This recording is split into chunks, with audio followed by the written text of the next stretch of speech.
Hi guys, Tony from Audio Visual Security. The purpose of this video is to give you a quick demonstration on how to set up your Thinkware F800 Pro using your smart app, and also how to retrieve footage when you need to. Thank you. So the first step is to press the Wi-Fi button located on the right bottom hand corner of the unit. We press that. On your smartphone, connect to a Wi-Fi network whose name starts with Thinkware. We then go to the Wi-Fi settings of your phone, find the Thinkware product, and then select it.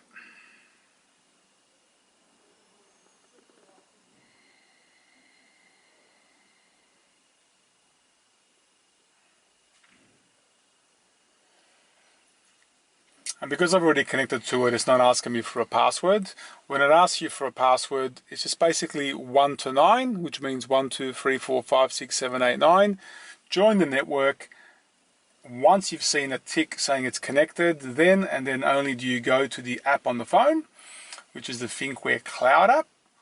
Select that. Connected to a smartphone. It's now connected, so that's the main menu showing that you are actually connected to the system. So the live view gives us an actual live view of the cameras right now, and you can only get this live view and connect to the phone if you're sitting in the car with the key on. It will not work from home. You've got to be in the car with the key switched on. So that's the front camera now live. Tap the screen, press the R, and that'll go to the rear camera now. So that's the rear camera. Go to my canopy, and then I'll get out of that menu, go to the back arrow. So back to the main menu, we go to Dashcam Settings, and we generally have this set up for you before you pick your car up. So what we do is we go to Record Settings. We set up your parking mode feature. So that's on motion detection, which means that'll record in parking mode when there's motion, either front or rear of the car. We also then set up the battery protection mode. You have a recording timer here, which gives you an option to set the recording when the vehicle is parked from 3 hours up to 72 hours. Now, if you drive your car every day, parked in the garage or on the street, we normally set it for about the 12 hours. And above that, you have the voltage protection mode, which we generally set on 12 volts or 11.9 volts, which means even though you've set your 12 hours, if the battery gets to that voltage, it'll actually shut off to protect your battery from draining. Back to the main menu, we go to File List. Now this is where you go if you actually want to download some footage. So if you have an incident on the road, I always recommend you do this straight away. If you leave it and go home, you may forget to do this and the footage will rewrite and you'll lose that footage. So follow the steps we just explained, connect to the system, go to one of these folders. So the main folders you have is continuous, which is when you're driving the vehicle. Continuous incident, you'll hear a bump come out of the system, a little beep coming out of the system if you go over a heavy bump or if you have an incident. That saves that as a separate folder. Your motion detection is your parking mode folder. And your parking incident is if your car has a bump whilst the car's parked. Now to access the footage, just select the folder that you want.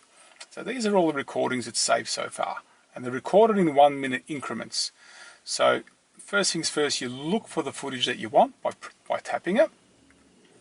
So that's an actual recorded footage, which is very, very clear, full HD recording obviously. So you found the footage that you want, you go back, tap the 3 dots on the end, hit the download, and that'll download that onto your phone, and then you can safely drive off and save the footage for the police. If you're not too sure how to connect it after an incident, whether you're stressed or have just forgotten how to do it, no problem at all. On top of the dash cam, you have the SD card. Push it in, SD card pops out, take the SD card out and then drive home safely so you don't lose the footage.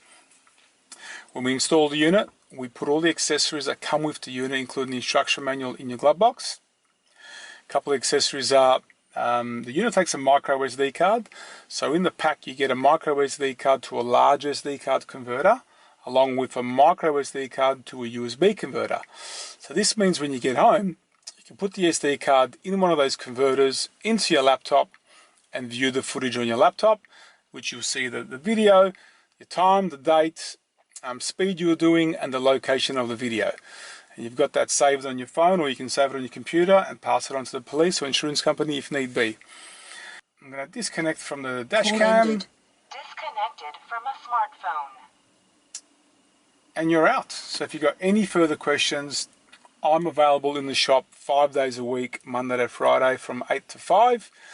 My phone number is 83833826. You're more than welcome to call me if you're stuck with any questions, and I'm more than happy to help you. Even if you're not sure on how to connect it, give me a call, pop in and see me, and we can go through it together. Thanks again.